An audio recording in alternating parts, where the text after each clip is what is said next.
since we done one.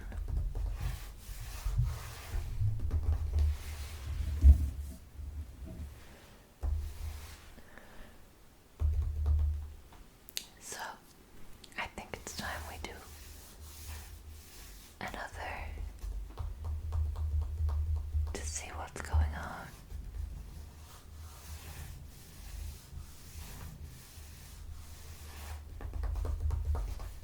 In the world of the Irish independent.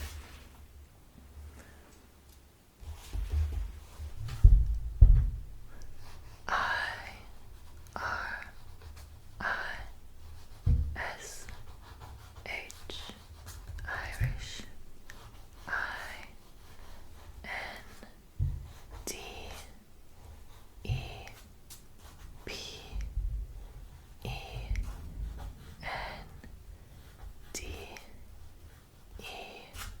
INDEPENDENT, independent, Irish independent. We got the harp, Euro 250, from Tuesday, September 19th, 2023.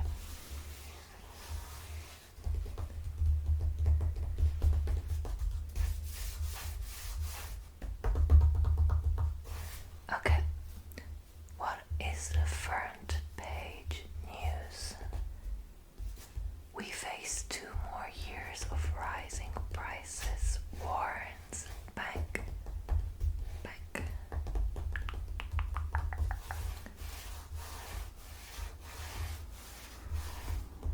Never good.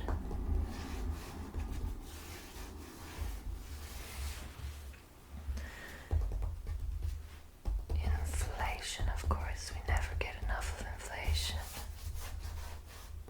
We can take a look at that inside. What else have we got? The vagabond millionaire. Whoa. The derelict house and the Sinn Féin money.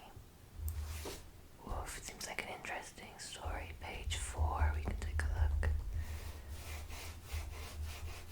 We got sport, criminal inquiries. We got a lot going on. Let's open up and see what's inside.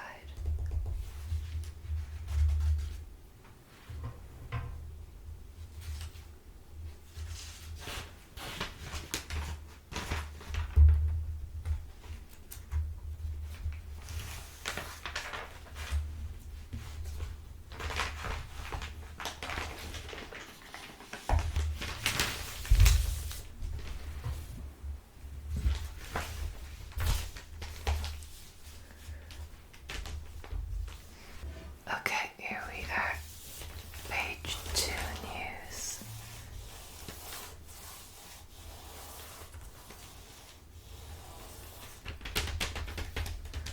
What have we got? We've got the weather down here. The September weather, very autumn weather these days. Let's see what we've got. We've got between 18 and 13 degrees on Tuesday. Lots of rain, some lightning, actually. Showers, drizzle, rain, cloudy. It seems to be warmest in Kilkenny and Waterford, Wexford, Wicklow area. Coldest around 16 degrees Ballina and Galway over in the west. So there's rain promised here. Daylight, the sun is rising at 7:04. Sun is setting at 7:30. 12 hours about of daylight.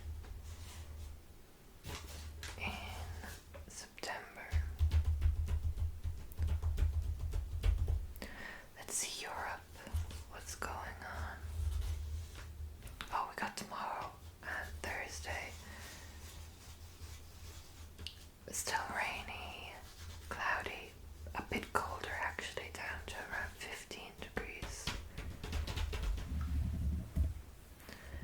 Then Europe. So Ireland average 18, UK average 18, cloudy, rainy. Down in Portugal, Spain.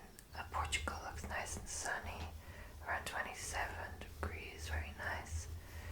Spain, also very warm, but we got some cloud and stormy weather there.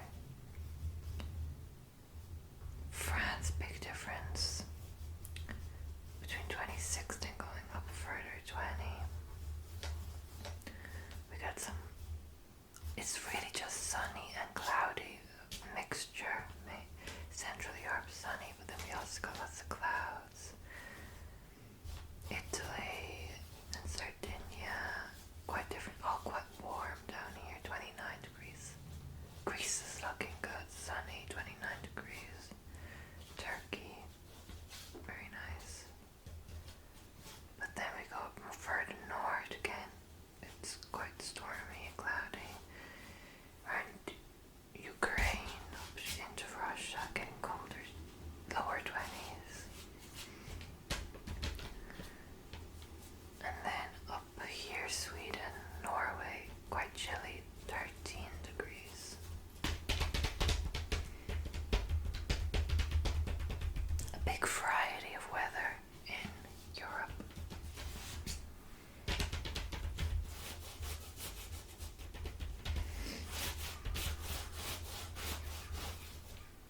What stories have we got?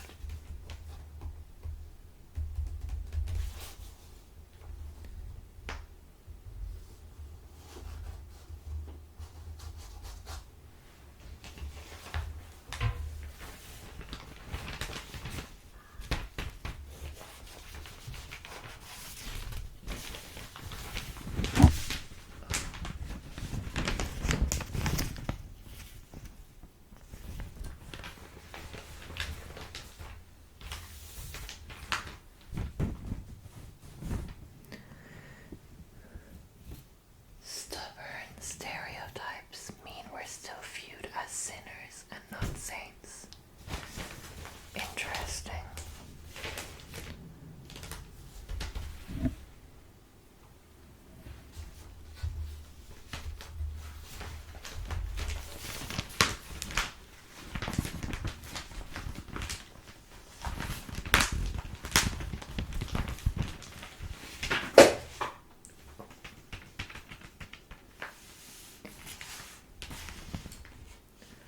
Much as we would like everyone else to see us as we view ourselves, the truth is the weight of unshiftable stereotypes means that Ireland is still propping up the bar and looking for a fight in the world of popular perception. Interesting. I don't know where this is going to go. Being a modern, liberal, well-educated, focus, and even prosperous country has done little to dislodge the mismatch between myth and reality. An interesting experiment by the Epic Museum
just... this article is confusing me. I understand what it's saying, but it's very strange.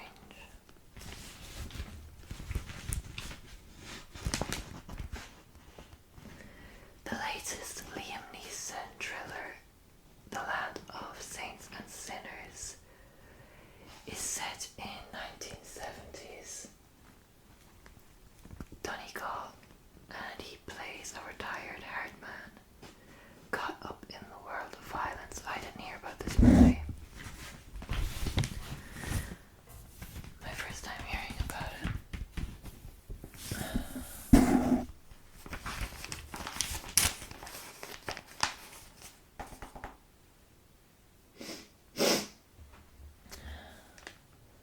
Due to be aired on Netflix next year, the critics at Venice Film Festival were quick to pick up on its seeming dependence on bargain basement cliches.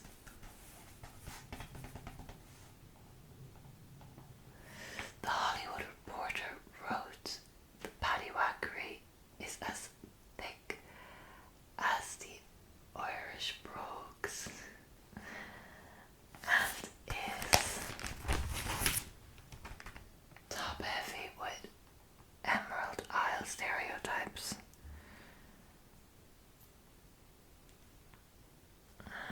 Okay. It's a trope that goes back to the earliest talkies, that of a race finding solace in drink and vengeance through mayhem. In some small ways we have ourselves to blame. We take pride in shoving pints of stout into the hands of visiting dignitaries and lean heavily on the glorification of the gun in our mainstream historical narrative. But the real clues to this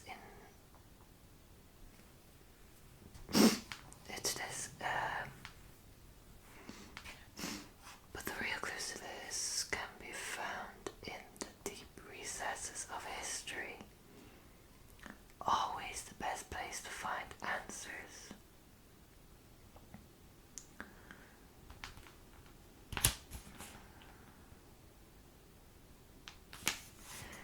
Century Welsh chronicler Geraldus Cambrensis wrote two hugely influential journals, Topographia Hibernica and Expugnatio Hibernica, which justified Norman conquest by depicting the native Irish as degenerate. Interesting. That's a whole other topic if you don't know Irish history, of course. Modern day Ireland, the modern day Irish natives are generally made up of an amalgamation of cultures, two different groups who entered Ireland, like the Normans, the Vikings, Celts, etc., mixing with the other native Irish. And then more recently, of course, there was the English, which mainly influenced Northern Ireland.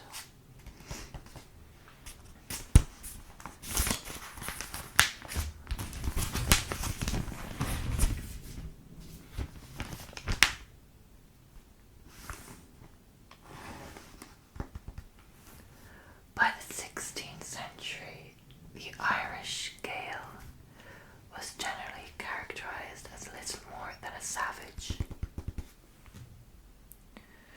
It's actually really interesting. I started reading this very old book. The book was over 100 years old. I can't remember what it was. I can't remember what the book was. But it was something about like the tribes of Ireland. But it was a very, very old book. And it was written by an English scholar. And the vernacular, the words and the expressions he used to describe the native Irish people back,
16th century, the Irish. Wait, we already read that. Where were we?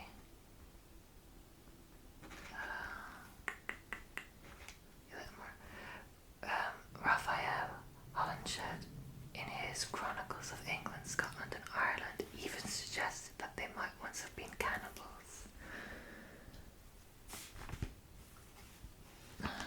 None of this was accidental, as it gave moral cover to ever-quickening English post-Reformation, colonization, and plantation.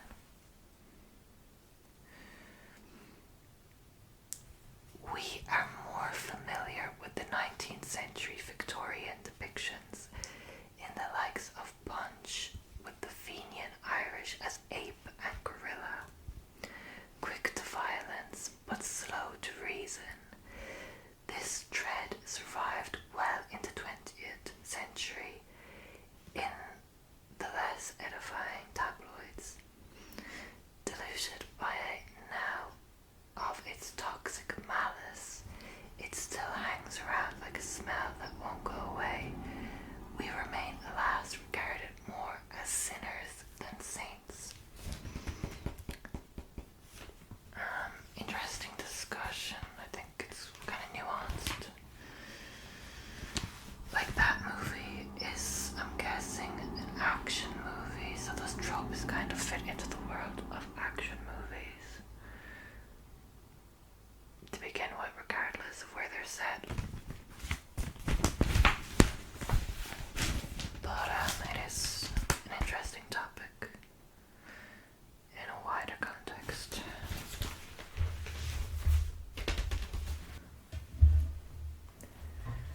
Okay, let's take a look at the next page.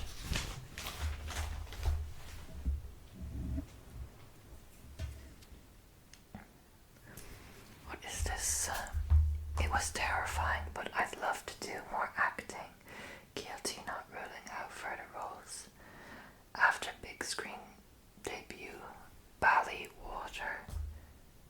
I don't know this movie, so I can't really comment on it. I've never heard of it. Here's a fun fact for Irish cinema lovers. Brendan Gleeson, famous Irish actor. You probably most likely know him as Mad Eye Moodley in Harry Potter. But he's a very famous actor. He's in lots and lots of stuff. Esteemed Oscar nominee and bona fide national treasure, was in his mid-30s by the time he made his first film, Dear Sarah. So that's interesting. He was in his mid-30s, but he is a very, very, very famous actor, well established now. A late start, but Patrick Kielty might not think so. The beloved comedian, new host of The Late Late Show, celebrated his 50th birthday around the time Ballywater kicked into production. Interesting. So it's a movie, comedy. I don't know much about it. But if anyone knows this movie, let me know. I'm not familiar. I know who they're talking about just because he's the host, the new host of The Late Late Show. But I don't know of him as an actor. The Late Late Show is a late night talk show. I think it's one of the oldest in the world, like, that's still running. The late night Irish talk show. And one of the oldest in the world that is still running. New host, oh, this is about it. New host first show breaks late viewing records. The show has been running for years and years and years now, so it's had lots and lots and lots of hosts. The previous host recently retired and then got into a bunch of scandal after he announced his retirement about payments being made to him outside of his contract and stuff. So it was a big deal getting this new host to kind of, revamp the image of things after that host was disgraced. So apparently he's done very well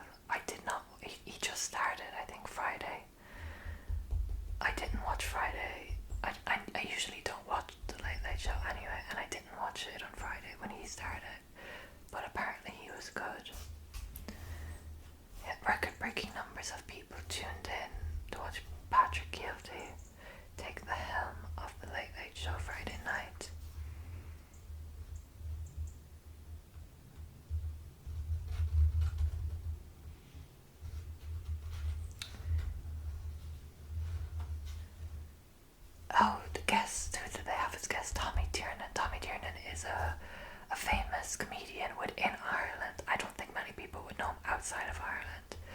Former President Mary McAleese. So they had a President of Ireland on it, Mary McAleese. Mary McAleese is well known now kind of in the world of human rights and advocacy and stuff like that. Footballer James McLean and the two Johnnies. So that's a mix of personalities. Live music. So if you're interested in the Late Late Show, check it out. You might be able to watch it on the RTE player, which is an online streaming service for all that TV channels stuff. And I think you can watch the RTE player outside of Ireland.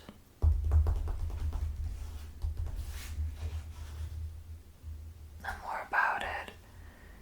Audience of 934,000 viewers at peak, and there's only a population of 5 million in Ireland, so very good numbers.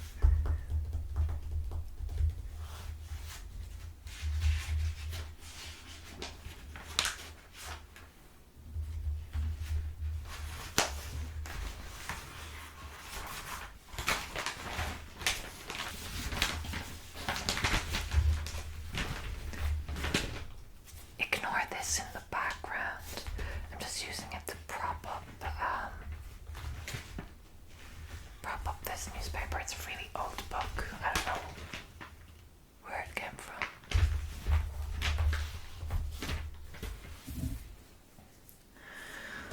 The dilapidated cottage of the reclusive millionaire and estate left to Sinn Féin. Sinn Féin is a political party in Ireland that is quite popular, especially among young people nowadays.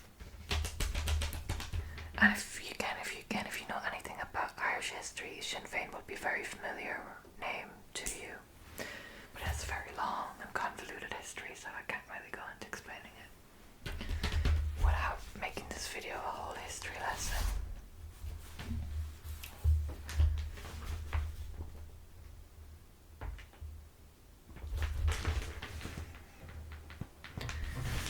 Let's see, is it worth reading this without knowing the history?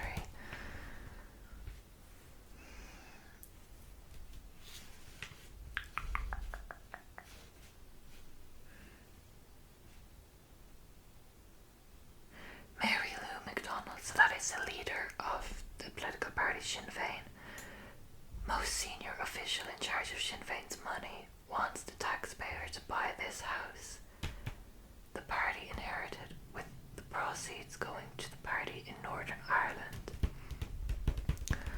So Sinn Féin is a whole island party. Of course, the Republic of Ireland and Northern Ireland are different. So the political parties of the Republic do not operate in Northern Ireland and vice versa. But Sinn Féin is a whole island party that has two separate factions that operate in the Republic and Northern Ireland. Mary Lou MacDonald is the leader of both, but she cannot, she cannot be the voice of the party in Northern Ireland. Say if Sinn Féin were elected into power in Northern Ireland, Mary Lou MacDonald could not be the First Minister, because she's, while the leader of the whole island party, she is, mainly, she is part of the Republic of Ireland party and has to operate from the Republic of Ireland. She can't hold the two separate positions. So she has a deputy leader, Michelle O'Neill, who is her voice in Northern Ireland.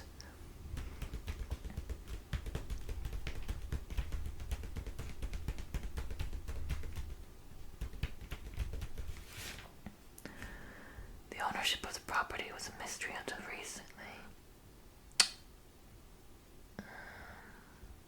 Yeah, this is a very convoluted story, so I don't think we'll go into it.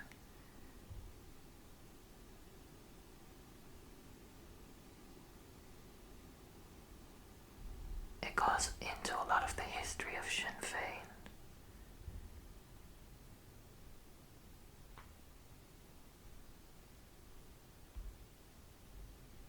I don't know if you want to know this.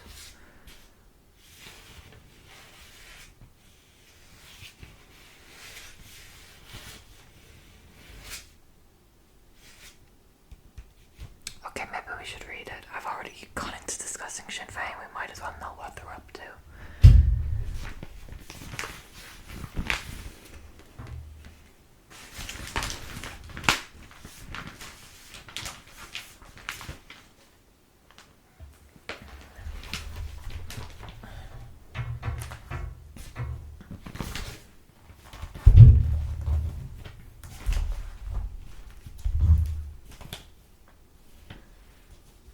Okay, we got this old house. Let's try and summarize it. This old house, dilapidated. You know, the roof is gone. Cobwebs everywhere. Windows gone. Barely visible from the road. Overgrown by hedges. There is nothing to suggest this was once the retreat of a reclusive millionaire. So that's where the story gets intriguing, I guess. Now, this house in a valley in rural Carlow is the subject of a political row over its ownership and who will benefit from its sale. This house here was owned by a millionaire. Very, very interesting. I don't know this story at all. I'm discovering it with you. Mary Lou MacDonald, again, the leader of the Sinn Féin party, wants the proceeds of this to go to the party, Sinn Féin party in Northern Ireland. The ownership of the property was a mystery until recently. A local county councillor spotted the house outside Hackettstown was derelict and began making inquiries. Known locally as Des Neal's cottage, after a man who has now passed away.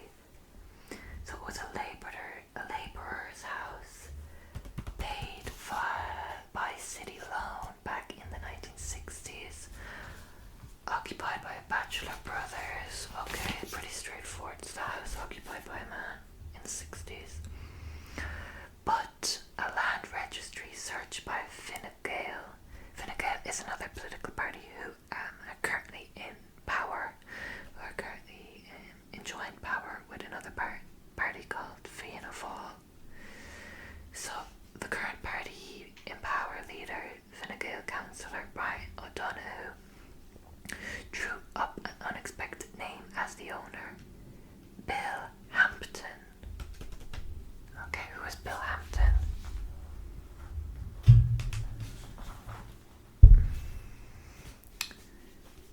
The name didn't ring a bell locally, but tallied with a character who has popped up on the political radar.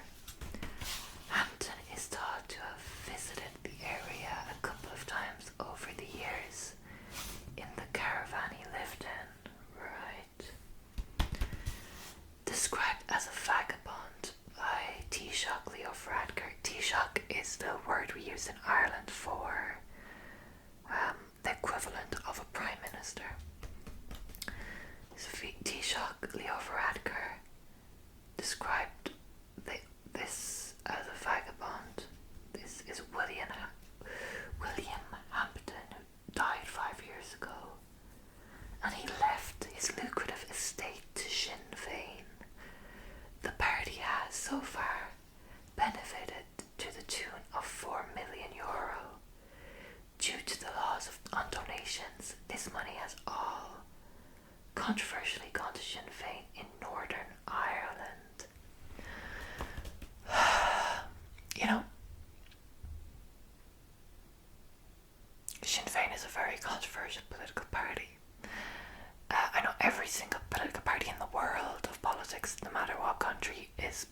controversial. They all have controversies. Sinn Féin especially so. They're very shady when it comes to finances, donations they get from America, and how they get around laws on what money can be given to their party is very shady, and that is the reason I don't like Sinn Féin, because of their handling. Well, there are numerous reasons, but this is a big one. Not just this story, but their financing in general is very, very, very shady.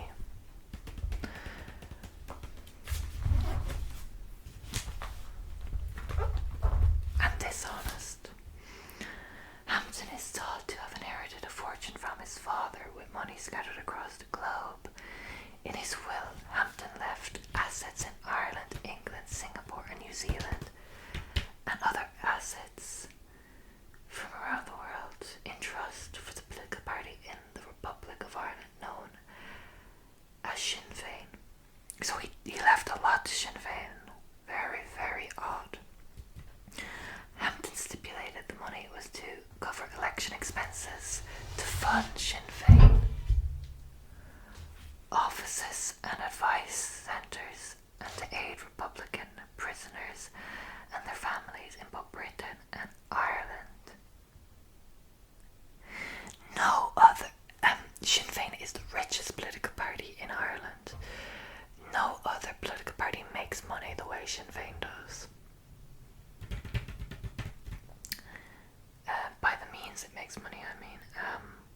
And yet there are laws against how political parties can make money, about donations they can receive. And Sinn Féin has found ways to evade those things. And again, Sinn Féin has never ever been in power.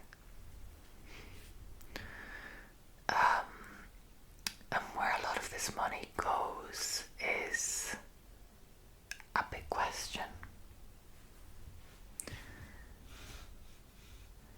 Hampden named two veteran Republicans as the executors, Joe Cal and Desi Mackin.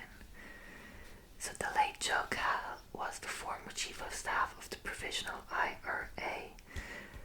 That was basically a terrorist organisation. It's classed as a terrorist organisation in Ireland, Northern Ireland and the UK, that fought for the independence fought for Northern Ireland to leave the UK by any means necessary. And they're quite notorious for their tactics, such as like petrol bombing and these very, very notorious bombings and whatnot. And Des Mackin is Sinn Féin's Director of Finance, signing off on the party's accounts. To date, this process has brought in €3.9 million for Sinn Féin in Northern Ireland, with more to come. The proceeds have gone to the party in Northern Ireland as there is a ban on foreign donations and tighter political funding laws in the Republic. So no other party in the Republic makes money this way because there are laws against it, and most parties in the Republic are not whole island parties. Most parties are just in the Republic or just in Northern Ireland. Sinn Féin is one of few that operates in both the Republic and Northern Ireland and can violate these donation laws because of that. The proceeds have gone. Now a house in the Republic is being offered for sale to the state to go to Sinn Féin in the north. It goes on and on. Basically, it's about that. Very interesting topic. It's a topic I'm very interested in, actually. The financing of Sinn Féin. I think it's such a interesting topic. And it's a very, very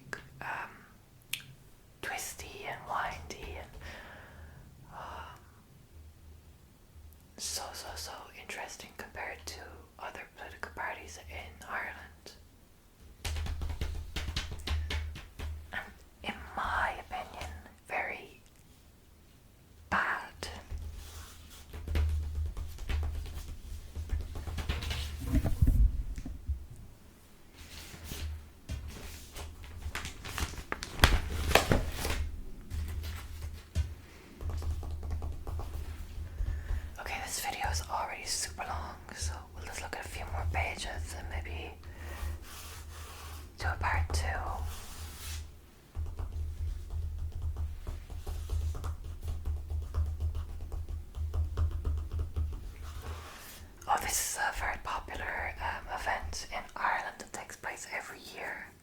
And I think in some countries, or maybe from some areas of some countries, that this is a foreign concept too, might find it weird. But if you're from a rural area, or an area where farming is quite common way to make a living, then this might seem like a normal thing, and it might exist where you're from. But there's a big event in Ireland every year called the Ploughing Championships, which is kind of like a festival for the farming community. You don't have to be a farmer to go, there's lots of different things that happen at it, but everyone who is involved in farming loves this. It's a really, really, really big event.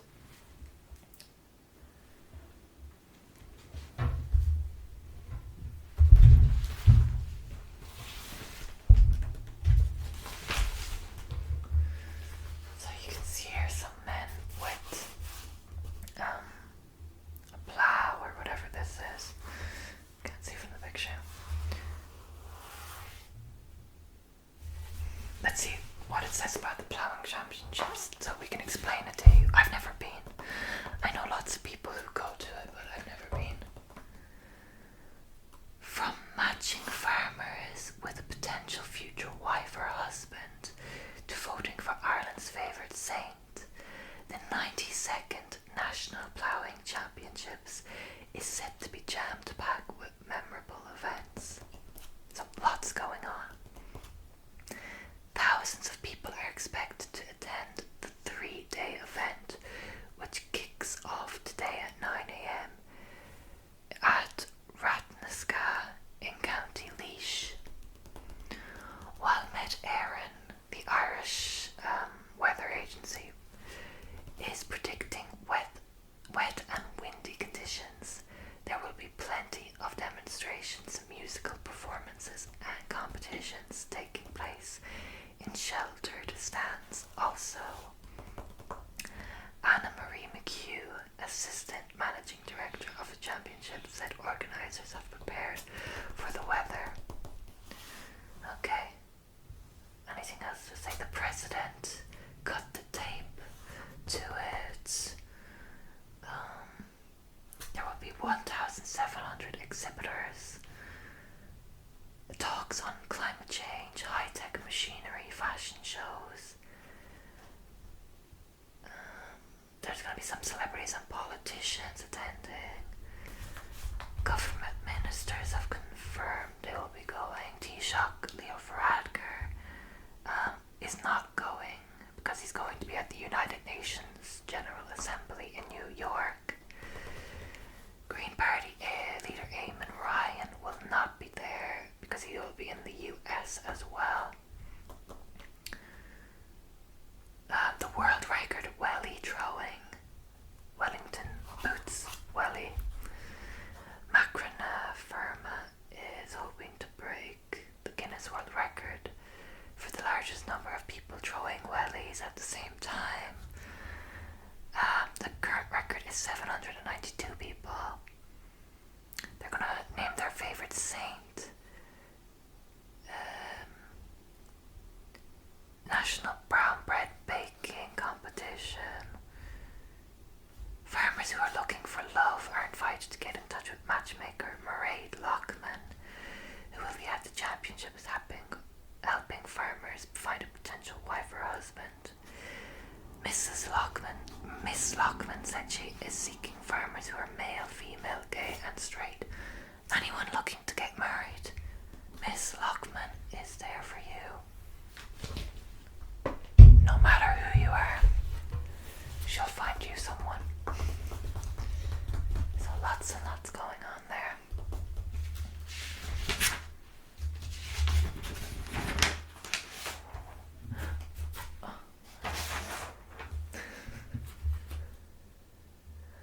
There's more about inflation. We've talked about this before in previous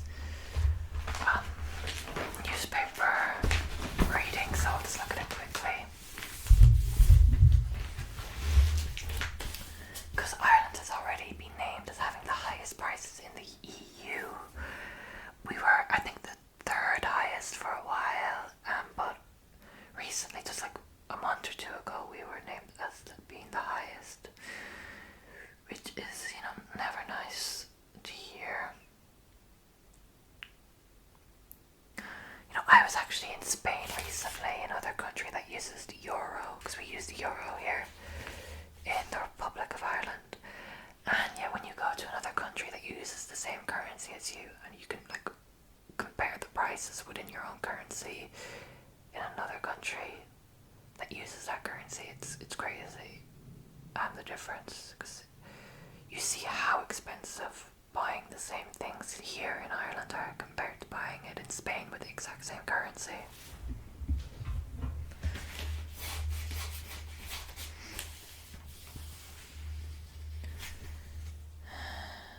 Ireland is already the EU's most expensive country, and we're set to have 2 more years of price hikes.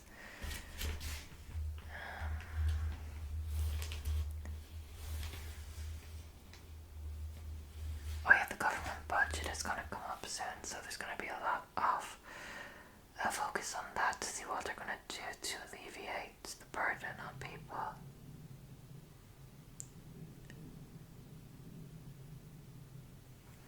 Okay.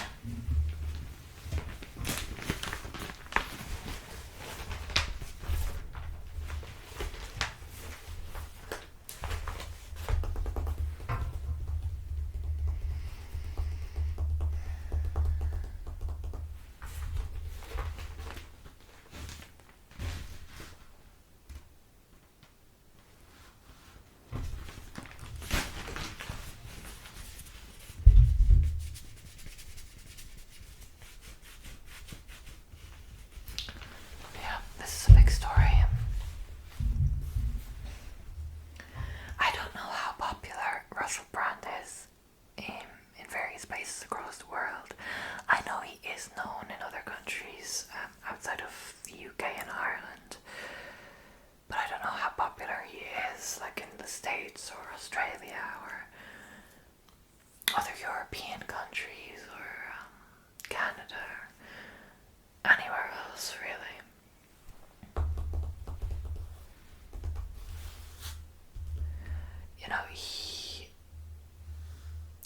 I'm sure anyone who knows of Russell Brand has heard these stories come out recently. I don't know when Russell Brand's fame went global. I guess it was a long time ago, because he was in a lot of American movies. But when I was young, like a younger teenager, even a child,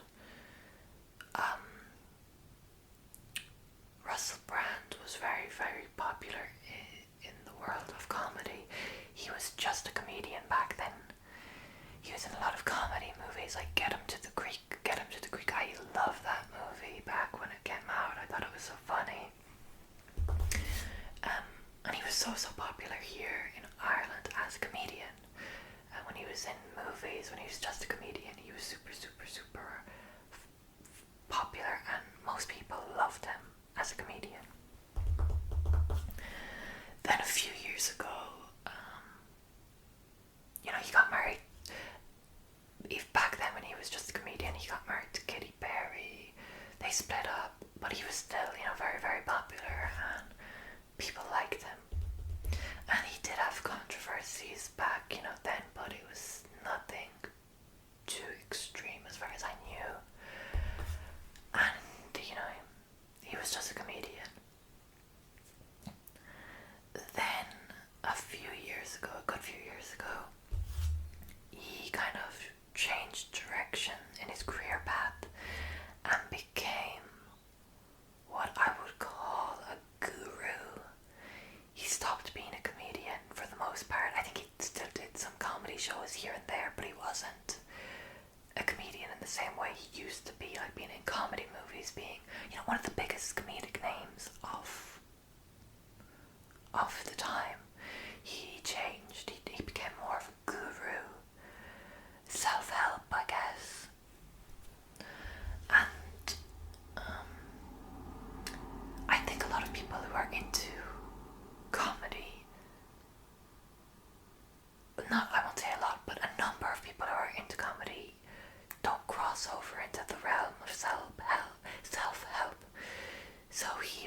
lost some of his old fans who were just interested in the comedy, but he gained some new fans as well who were into the world of self-help. So he was still very popular, but just in a different regard, different career. And me personally, I don't follow self-help, so I didn't really ever, follow any of his stuff in his new career path.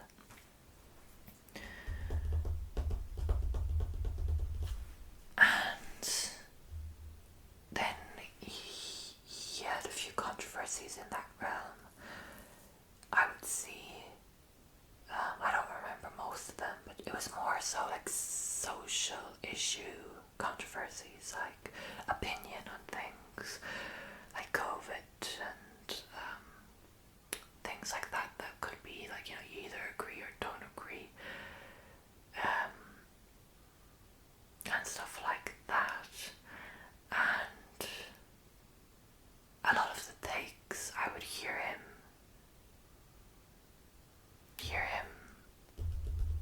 saying I didn't agree with a lot of them, but again, I didn't follow him, so it wasn't a big deal to me. Like I never watched his self-help stuff. When he stopped being a big comedian, I didn't follow him anymore. So when he had these things that I necessarily didn't agree with, it wasn't really that big of a deal to me, because I wasn't following him at the time anymore. And then again, when he was a comedian, I was quite young. I was a kid and a younger teenager. Back when he was doing his comedy movies, like Get Him to the Greek and, big in the comedy world. He did have some issues in terms of these things, but I didn't really know because I was so young. I knew, I guess, to a certain extent, but I didn't know the full extent of it. But then, of course, a few days ago, Channel 4 was it? Some station released a documentary on him that had a lot of revelations that, were very, that made a lot of sense in terms of his background for the people who did follow him for all these years. And they were very shocking. So that's where things currently stand.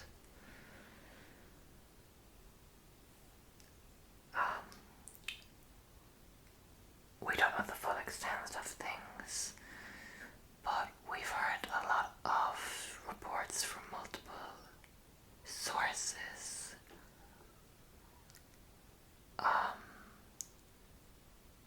Give maybe their own personal experience with him, or people within the comedy scene who has worked with him and has spoken out against him.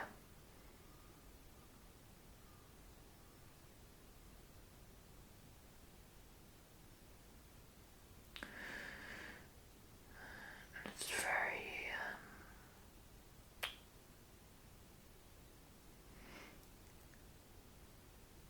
it's very, very concerning, I guess. It's only recent, so things will continue to unravel.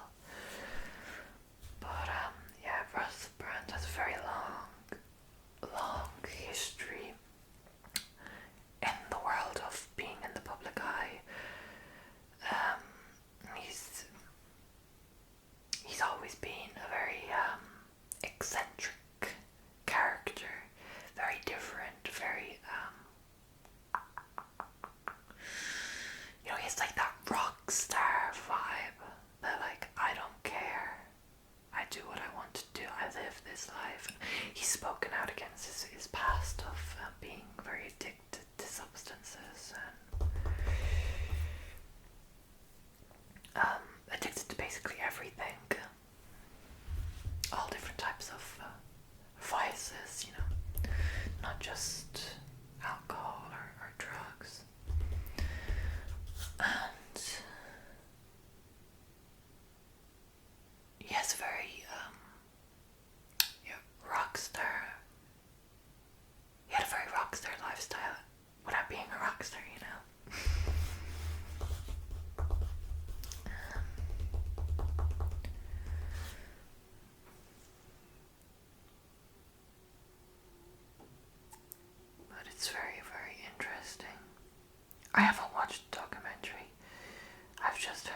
read the allegations, and I've heard some, people who've worked with him who have spoken out against him, but I haven't watched the documentary itself.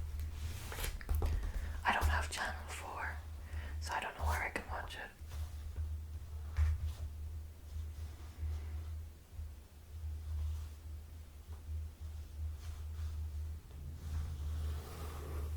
Yeah. It's interesting.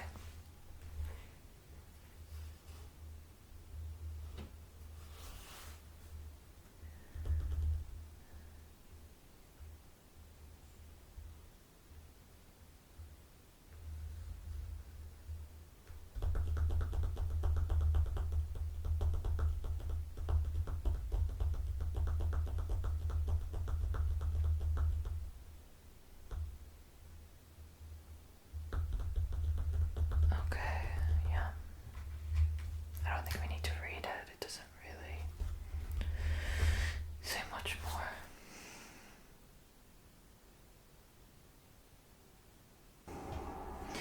Okay, that's a heavy topic.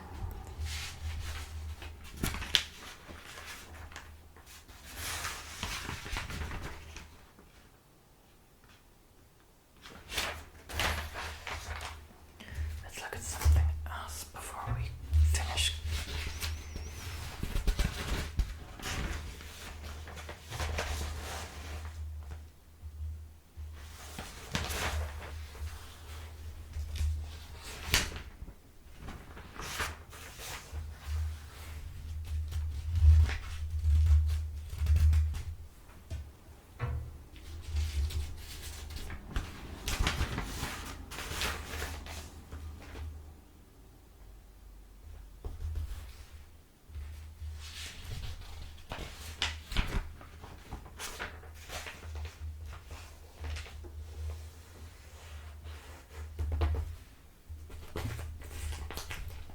Let's see what music is going on. Concerts. We love concerts. James Arthur, Bittersweet Love World Tour, UK and European dates. So he's going to be in the 3 Arena in Dublin in March. Nice. The Wolf Tones 60th anniversary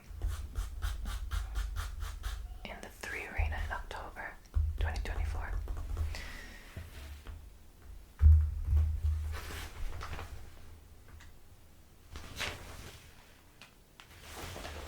Okay, I think they're already sold out for some of their dates. If you're not from Ireland, you might not know the Wolf Tones. They're very, very popular, long-running Irish band who sings a lot of like traditional Irish folk and rebel songs.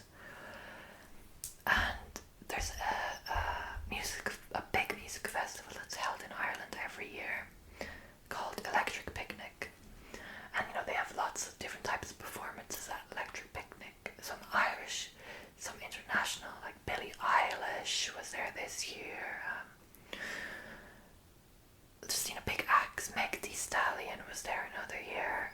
They have lots of international acts and Irish acts, and there's multiple different stages. It runs for like 4 days. So if you're not interested in seeing one performance, there's like 20 others to choose from, and they're all like pretty big. And it's kind of like any other big festival, music festival. Different performances are all being held at the same time. And the Wolf Tones played at it this year as one of the acts on one of the nights, and it was a big shock because they're a very older band. They sing a very specific type of music, and the age group that goes to Electric Picnic are typically quite young people. But their performance was like crazy. There was satellite view pictures